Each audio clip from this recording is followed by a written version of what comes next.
Bienvenido, hoy vamos a hablar sobre los trastornos mentales. Los trastornos mentales afectan a más de la mitad de las personas en algún momento de sus vidas. Hay muchos tipos de trastornos mentales. Algunos de los más comunes son trastornos del neurodesarrollo, espectro de la esquizofrenia y otros trastornos psicóticos. También tenemos los trastornos bipolar y relacionados, trastornos depresivos, trastornos de ansiedad, trastornos obsesivos compulsivos y trastornos relacionados, también llamados TOC. Trastornos relacionados con traumas y factores del estrés, trastornos disociativos, trastornos de síntomas somáticos y trastornos relacionados, etcétera. Eso es lo que vamos a ver ahora. El inicio usual de los trastornos mentales es en la infancia o en la adolescencia o adultez temprana. Constituye un gran reto y una prioridad para la salud pública moderna, debido a su importante morbilidad hoy en día y su considerable discapacidad, lo cual representa una carga para las familias, para la ciudad, para la sociedad y las instituciones gubernamentales y para el Estado venezolano, que sería nosotros. El trastorno del neurodesarrollo. Definición.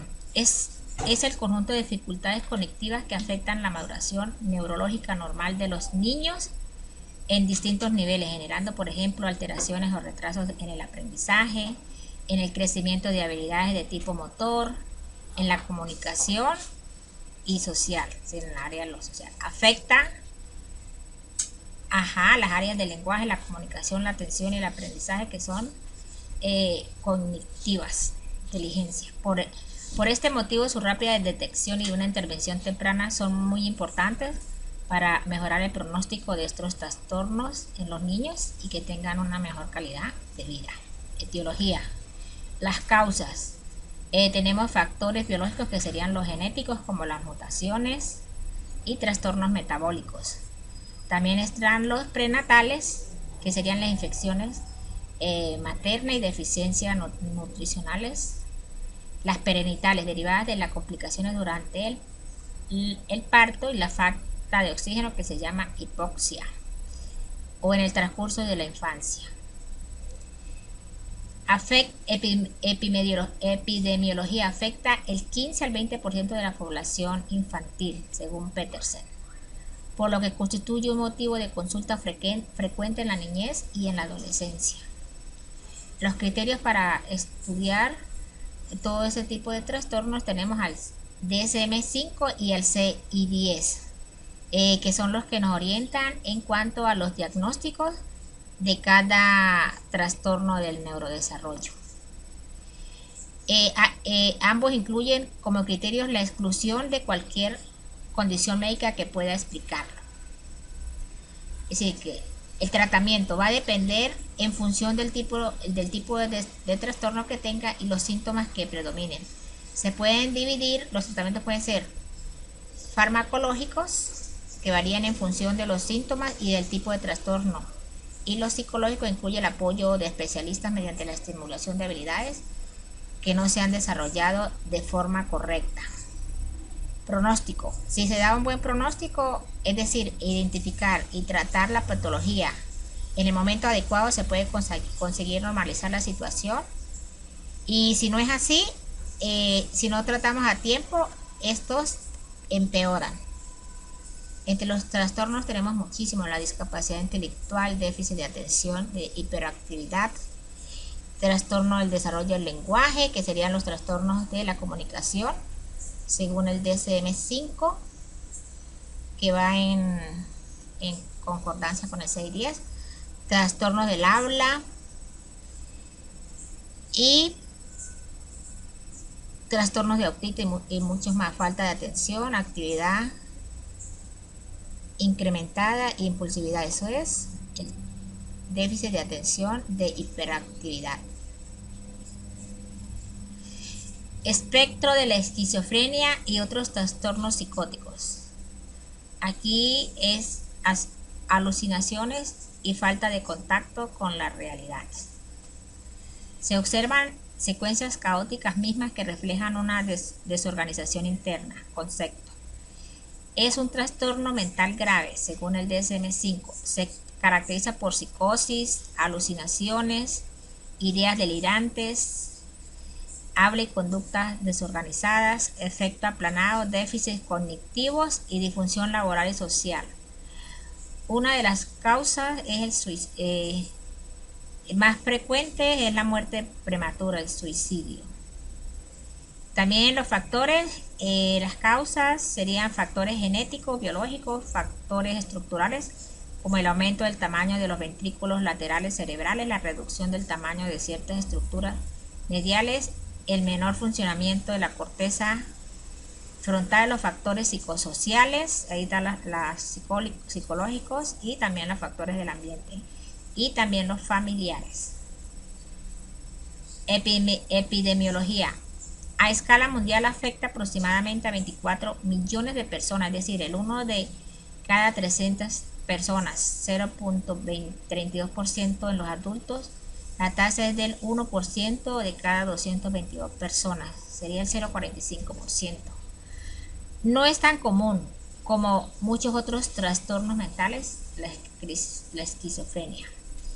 Criterios del DSM-5 y 610 proponen que, criterio A, que a 2 o más de los síntomas siguientes, por lo menos un mes de fase activa, delirios, persecutorios, referencias o de grandeza, alucinaciones visuales, aditivas de los 5 sentidos, visuales, auditivas, olfativas, gustativas, tacto. Lenguaje desorganizado, incoherencia frecuente. 4. Comportamiento desorganizado o catatónico. Síntomas negativos: pobre expresión afectiva, poco interés en relaciones sociales, apatía, abulia, alogia. Y en el criterio B tenemos mal funcionamiento del trabajo académico y relaciones interpersonales. El criterio C, signos continuos del trastorno persistente por lo mínimo 6 meses. No se producen episodios maníacos, depresivos mayores o cambios en el estado de ánimo en fase activa. Exclusión de otros trastornos psicóticos, significa los trastornos diferenciales, que hay que ver bien para no confundir.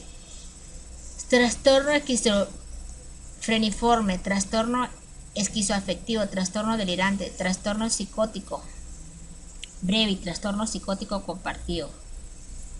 El no atribuir trastornos a afectos, es decir, que no hay que ponerlos cuando se está consumiendo consumo de sustancias.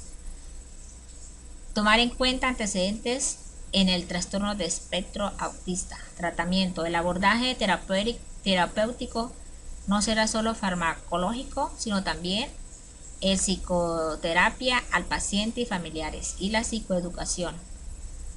Pronóstico. Aunque no existe una cura, un buen diagnóstico y un tratamiento a tiempo, tan pronto como el primer episodio suceda, puede significar un mejor resultado a largo plazo.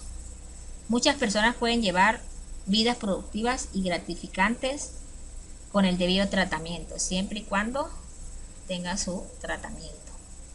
Entre esas tenemos la esquizofrenia paranoide, que se caracteriza por sentimientos de persecución, delirio, de grandeza y las alucinaciones auditivas, ideas delirantes siempre.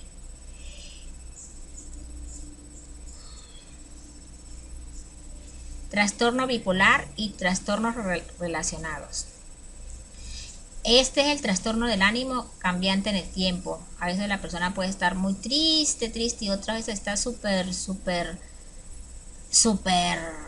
enérgica. Entonces, según el DSM-5, antes denominado depresión maníaca, es una enfermedad mental que causa cambios extremos en el estado de ánimo, que comprende altos emocionales, manía o hipomanía, y bajos emocionales, que serían la depresión.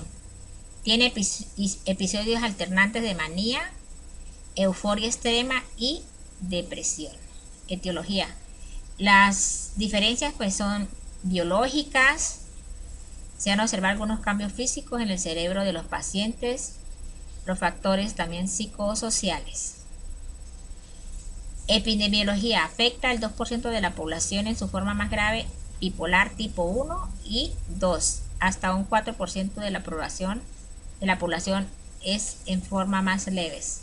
Criterios: irnos al CDM5 o al 610 en el capítulo 5. Depresivo. Un episodio depresivo mayor dura al menos 2 semanas, según el DSM-5. Experimentación de estado de ánimo deprimido, ausencia de placer o interés de todas o casi todas las actividades. Si la persona está súper deprimido, no quiere hacer nada. Aumento o disminución del peso corporal porque no come, pérdida de apetito, insomnio, no duerme, agitación o retraso psicomotor, fatiga o pérdida de energía, sentimiento de culpa excesiva o inutilidad, disminución de la capacidad de concentración o toma de decisiones, ideas suicidas y pensamientos de muerte.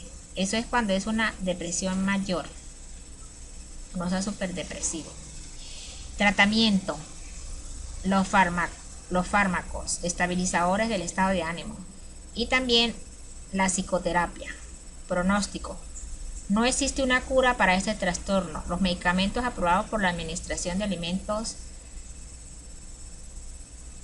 y Medicamentos, FDA por sus siglas en inglés, de Estados Unidos, pueden tratar los síntomas y hacer que se sienta mejor. Los fármacos. Depresivo, ellos todo lo ven negativo. Maníaco, todo exageradamente positivo. Tiene delirios de grandeza. Se siente el maníaco que es que lo sabe todo, que tiene plata, regala las cosas y las personas no están, la familia no está consciente, y puede quebrar la casa o ellos mismos porque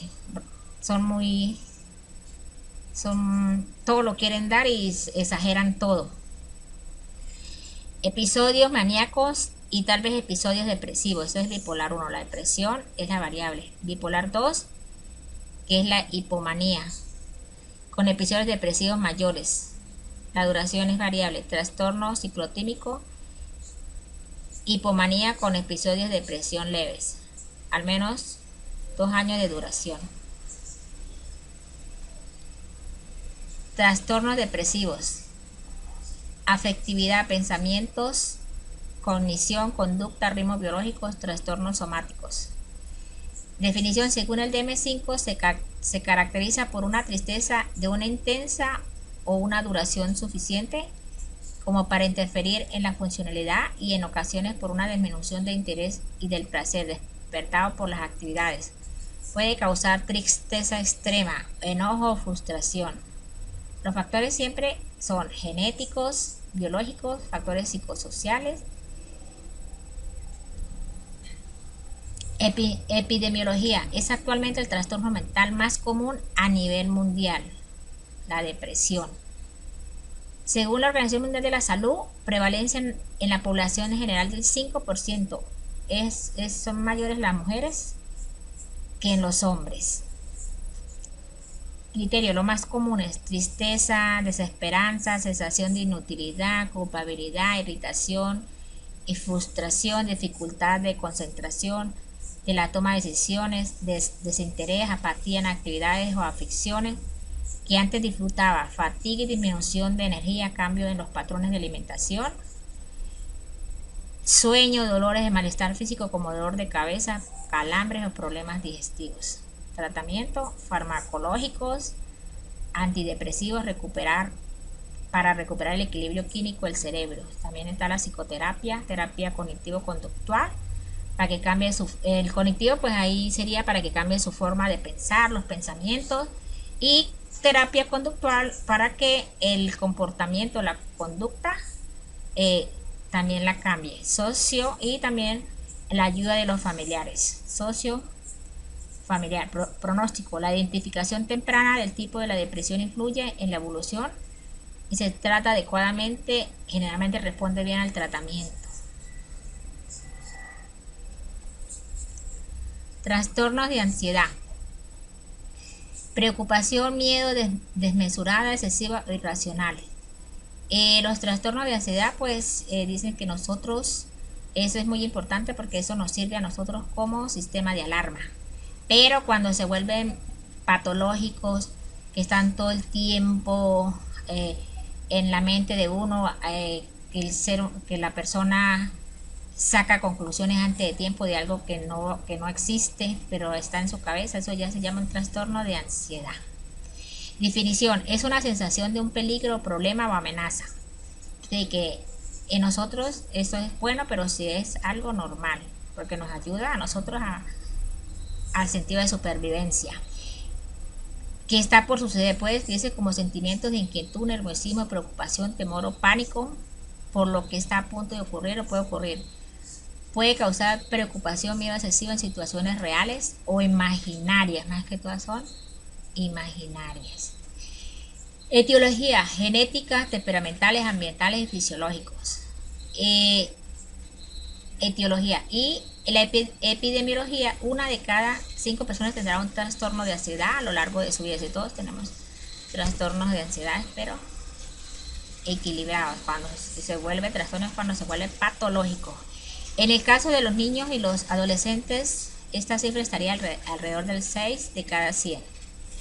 Los criterios: nos vamos para el manual de DSM-5 o el 610 y ahí buscamos la guía para dar un buen diagnóstico. Dice que debe tener una duración mínima de 6 meses. A: miedo o ansiedad excesiva e inapropiada. Apresión, preocupaciones acerca de las calamidades venideras. Tensión muscular, agitación e inquietud psicomotrices, cefaleas de tensión, temblores, incapacidad de relajarse, hiperactividad vegetativa, mareo, sudoración, taquicardia, molestias, vértigo, se queda la boca, irritabilidad y problemas de sueño. Si hay alguno de esos criterios, se estudia bien y se compara. Y de ahí sacamos si hay trastorno de ansiedad. Tratamiento: psicoterapia. Tenemos la cognitivo-conductual, que es para cambiar la conducta. También la cognitiva, exactamente, pensamiento. Y en casos extremos también la medicación. Técnicas alternativas: la relajación, meditación, el yoga y el mindfulness. Pronóstico: si no se hace un tratamiento adecuado, es posible que los síntomas no desaparezcan, pero con un tratamiento adecuado, la mayoría de las personas con trastornos de ansiedad mejora.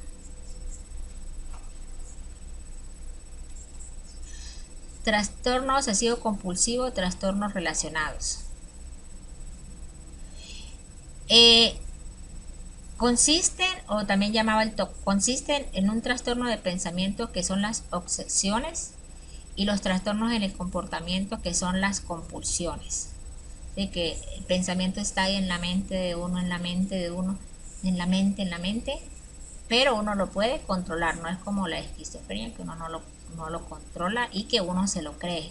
Hay que uno sabe que son cosas que están en la mente que no son normales, pero ahí están, pero uno las controla. El comportamiento son las compulsiones, que son los actos repetitivos de las cosas, como ir a mirar si está bien cerrada la puerta 5 o 10 veces, etc. Se caracteriza por un patrón de pensamiento y miedos no deseados, obsesiones, que provocan comportamientos repetitivos. Estas obsesiones y compulsiones interfieren en las actividades diarias y causan un gran sufrimiento emocional, lo que llaman manías y rituales. Etiología o las causas: biológicos, factores psicológicos, genéticos y socioambientales. La epidemiología presenta una prevalencia del 2%. Por otro lado, es mucho más común en hombres que en mujeres y aparece con más frecuencia en familiares del primer grado de las personas que lo padecen y causa una gran disfuncionalidad en las personas. Criterio: tanto los criterios del diagnóstico DSM-5 y el 6 son bastante similares. Ambos describen un síndrome caracterizado por síntomas como perfeccionamiento, terquedad, rigidez, falta de decisión. Tratamiento: siempre van a ser farmacológicos y tratamientos psicológicos, como la terapia conductual y la terapia cognitivo-conductual han demostrado efectividad en el tratamiento de estos pacientes. Pronóstico: alrededor del 5% de los niños de trastorno remite después de algunos años, en alrededor del 40%. Para los primeros años de vida adulta, el tratamiento puede entonces ser detenido. En otros niños el trastorno tiende a ser crónico, pero en general puede mantenerse el funcionamiento normal con tratamiento continuo. Alrededor del 5% de los niños no responden al tratamiento y presentan un gran deterioro. Siempre por eso es que hay que acudir a tiempo. Ideas repetitivas y conductas repetitivas. Eso es el trastorno obsesivo compulsivo. Trastornos relacionados con traumas y factores de estrés. Definición. Según el DSM-5 define un evento traumático como una situación en la que el individuo presenta o está amenazado o es testigo de lesiones graves, muerte, violencia sexual. Una cosa traumática es que Dios no quiera uno llegue a la casa y encuentre al padre o la madre que ha pasado mucho ahorcados. Eso es una forma traumática. Y los trastornos relacionados con trauma y factores de estrés implican exposición a un evento traumático, estresante, incapacidad regular de las emociones. Etiología, factores ambientales, psicológicos, biológicos, ser víctima de un delito como un robo, lesiones cerebrales, traumáticas leves, desastres naturales, guerras, así que la gente no está preparada para soportar esos eventos y quedan traumatizados, como este trastorno del apego reactivo del niño, que lamentablemente lo dejan solito, no le tienen cuidado ni nada. Entonces el niño no quiere a las personas que andan con él, si no le apega a él. El trastorno de estrés postraumático, cuando pasa algo imprevisto, así como el señor que se le chocó el carro, a eso no estaba. Y trastorno por estrés agudo. Asocian con alguna experiencia traumática o altos picos de estrés, enfrentarnos a la muerte es una situación dramática, pero de sorpresa, sí. Cuando a uno se le muere un familiar que uno sabe que está enfermo, no hay problema, no. Se murió de golpe, sí, es fuerte. Epidemiología. Más del 50% de la población mundial está expuesta a eventos traumáticos durante toda su vida. A lo largo de la vida, el 9% al 15%, según un estudio reciente de la Organización Mundial de la Salud, se estima una prevalencia de un 3.9% en la población general y un 5% entre aquellos expuestos del trauma. Criterios. Nos vamos para el DSM-5, al CD-10. El DSM-5, reacción adversa a una experiencia traumática e inusualmente estresante. Haber estado expuesto a un acontecimiento traumático. Las exigencias del DSM-5 para el diagnóstico se pueden resumir en A. Exposición a un acontecimiento traumático. Experimentación del acontecimiento traumático, evitación de estímulos asociados al trauma y embotellamiento. Síntomas de aumento de la actividad aurosal. Tratamiento. La terapia psicológica de educación de los padres entre las personas responsables del cuidado y el aprendizaje de interrelaciones positivas entre el niño y de las personas del cuidado. Eso se llama el trastorno reactivo. Pronóstico. Va a depender de los factores relacionados al trauma, tales como la intensidad, gravedad o duración del trauma, el grado de control que sintió sobre lo sucedido y la intensidad de la reacción al trauma, si resultó herido o falleció alguien importante en su vida, entre otros factores de buen pronóstico para la recuperación. Son el inicio rápido de los síntomas, corta duración de estos, buena red de apoyo social, familiar, ausencia de otros trastornos psiquiátricos o médicos. Trastornos disociativos. Es un mecanismo de defensa psicológico que activa un estado de conciencia alterado para proteger al individuo del contacto con una situación que resulta traumática e intolerable. Supone una desconexión y falta de continuidad entre pensamientos, recuerdos, entornos, acciones e identidad.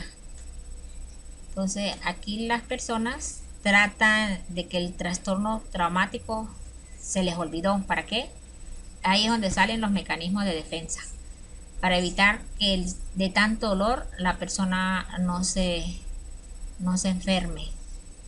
Pérdida de memoria, sensación de estar separado de ti mismo y de tus emociones, que sería el trastorno de despersonalización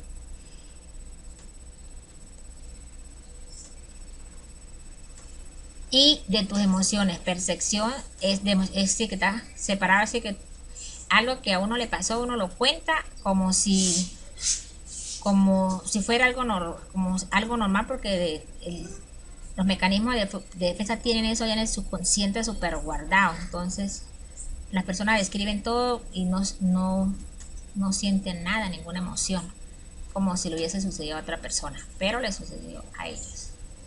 Problemas de tus emociones, percepción de que las personas y las cosas que te rodean están distorsionadas y son irreales.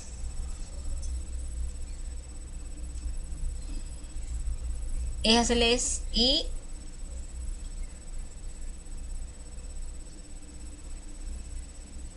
un sentido confuso de la identidad. Eh, Problemas de salud mental como depresión, ansiedad, pensamientos y comportamientos suicidas. Etiología, experiencia de una vida traumática, maltrato, abuso sexual, ya sea cuando está niño, adolescente, también abuso físico, abuso psicológico en la infancia, las guerras que dejan traumatizadas a las personas, cuando las personas trabajan con sí en el 6CPC, con cosas que son muy traumáticas, también eso también los puede afectar mucho. Torturas, desastres naturales y la sintomología disociativa. Epidemiología, prevalencia, vida en población general del 9 al 10%, prevalencia disociativa patológica del 3 al 5%. Los criterios del DSM-5 para el trastorno de amnesia disociativa: tener un episodio más, por lo general traumático, estresante, en los que no podías recordar información personal, se olvida. Importante, tu identidad y tu historia de vida. Los episodios de pérdida de memoria también. Puedes experimentar fuga disociativa. Los síntomas producen estrés significativo, problemas en tus relaciones personales, en el trabajo y otros ámbitos importantes de la vida. Tratamiento farmacológico y psicológico, terapia de conversación, asesoramiento psicológico, terapia psicológica. Consiste en hablar sobre el trastorno y los problemas relacionados con un profesional de la salud mental. Y la terapia psicodinámica, aquí para ver el subconsciente. Hipnosis, pronóstico. Favorable para estos pacientes que al menos en los próximos 5 años, el 50 o 90% de los pacientes se han recuperado antes de salir del hospital. A largo plazo es menos favorable, así que hay que atacarla rápido. 20-25% muestra síntomas de conversión en el primer año o desarrolla otras formas de somatización. Trastornos de síntomas somáticos y trastornos relacionados. ¿Sí? Que la mente enferma el cuerpo. Presenta cuando una persona siente una ansiedad extrema exagerada a causa de síntomas físicos. La persona tiene pensamientos, sensaciones y comportamientos tan intensos relacionados con los síntomas que siente que no puede hacer alguna de las actividades en su vida diaria. Etiología, factores genéticos, biológicos, ambientales, influencia familiar. Epidemiología, el 5 al 7% incapacitante crónico. 10 veces es más frecuente en las mujeres. Las quejas físicas o síntomas somáticos son comunes en niños, adolescentes y representa el 15 al 25% de las consultas en atención primaria y del 30 al 70% permanecen sin explicación. Criterios. Tiene una o más síntomas somáticos, por ejemplo el dolor, fatiga, que son angustiantes o causan problemas en la vida diaria, tener pensamientos excesivos y constantes sobre la gravedad de síntomas, tener un nivel de ansiedad persistente alto acerca de la salud o de los síntomas, dedicar demasiado tiempo y energía a síntomas y preocupaciones sobre la salud. Continúa teniendo síntomas que preocupan, por lo general durante más de 6 meses. Esos son los criterios. A pesar de que los síntomas pueden variar. Tratamiento. La psicoterapia, también llamada terapia conversacional, puede ser útil para el trastorno somatomorfo de la mente enfermando el cuerpo. Y en ocasiones Se puede agregar medicación, en especial también si te sientes con depresión. Pronóstico: es mejorar los síntomas y la capacidad de funcionar en la vida diaria. Conclusiones: los trastornos mentales están entre las 10 primeras causas de discapacidad en el mundo. A pesar de ello, existe una tasa muy baja de personas con trastorno mental que recibe tratamiento adecuado, lo cual puede deberse en barreras como la estigma. También el factor económico es muy importante. Se requieren acciones comunitarias y gubernamentales para un mejor abordaje de los trastornos mentales. Educación también. Existe una relación muy compleja entre los factores socioeconómicos y culturales y los trastornos mentales, lo cual amerita la realización de más diseños analíticos que determinen los factores reales de riesgo que sean objeto de programas de prevención específicos. Por otro lado, existe una enorme brecha de atención de trastornos mentales, así como una serie de barreras para el adecuado tratamiento de los mismos, de tal manera que se requieran acciones comunitarias en salud mental para vencer dichas barreras, así como un mayor compromiso político de los gobiernos para el diseño de políticas preventivas, el impacto de la salud pública. Gracias.